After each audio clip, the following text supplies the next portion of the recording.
नमस्कार, मेरे चैनल में आपका स्वागत है।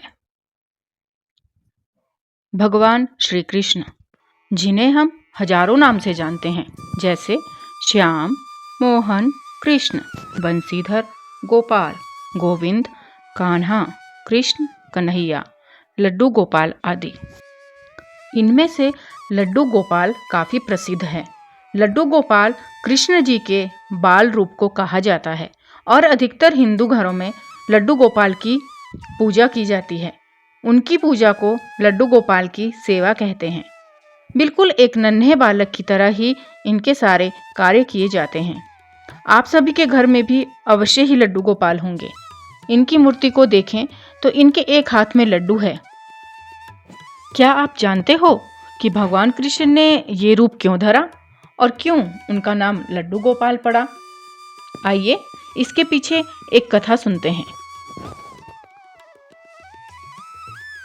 ब्रज की भूमि पर श्री कृष्ण के परम भक्त कुंभन दास जी रहते थे।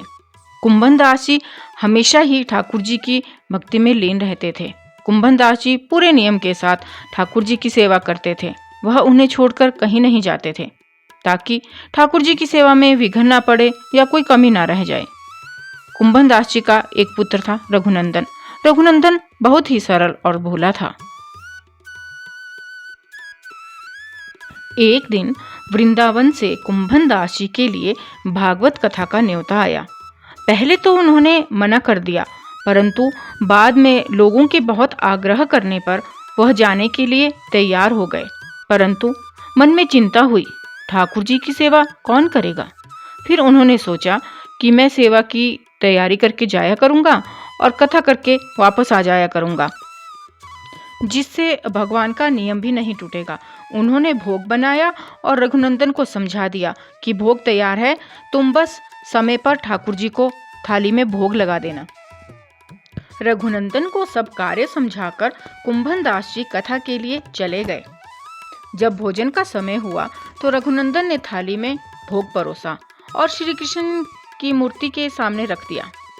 उसने सरल मन से भगवान कृष्ण को आग्रह किया कि ठाकुर जी आओ, भोग ग्रहण करो।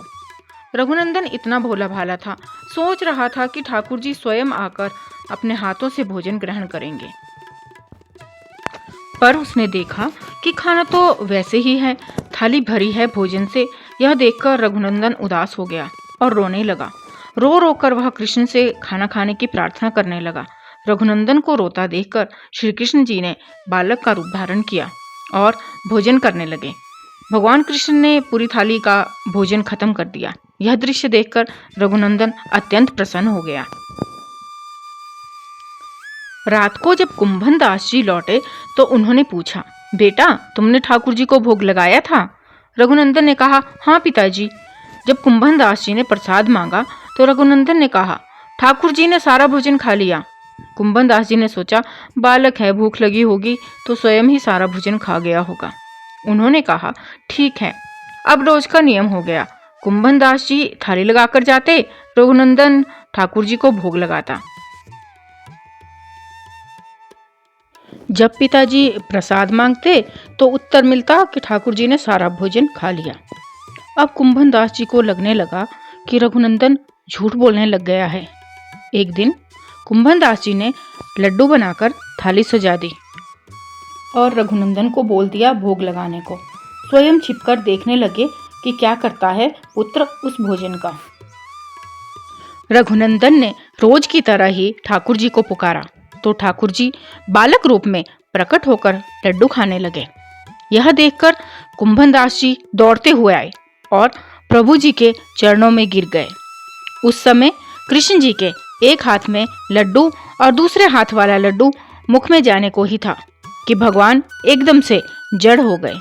उसके बाद से ही कृष्ण जी की इस रूप में पूजा की जाने लगी और कृष्ण भगवान को लड्डू गोपाल के नाम से पुकारा जाने लगा। तो साथियों, देखा आपने कि कैसे श्री कृष्ण भगवान एक बालक का मन रखने के लिए स्वयं बाल रूप में प्रकट हुए और लड्डू गोपाल बनकर आज भी सबके घर में विराजमान है। आपको लड्डू गोपाल की कथा कैसी लगी? कमेंट बॉक्स में जरूर बताइएगा। अगर आपको मेरी यह वीडियो अच्छी लगी हो तो प्लीज़ लाइक कीजिए, शेयर कीजिए और सब्सक्राइब जरूर करें। थैंक यू, धन्यवाद। जय श्री कृष्णा।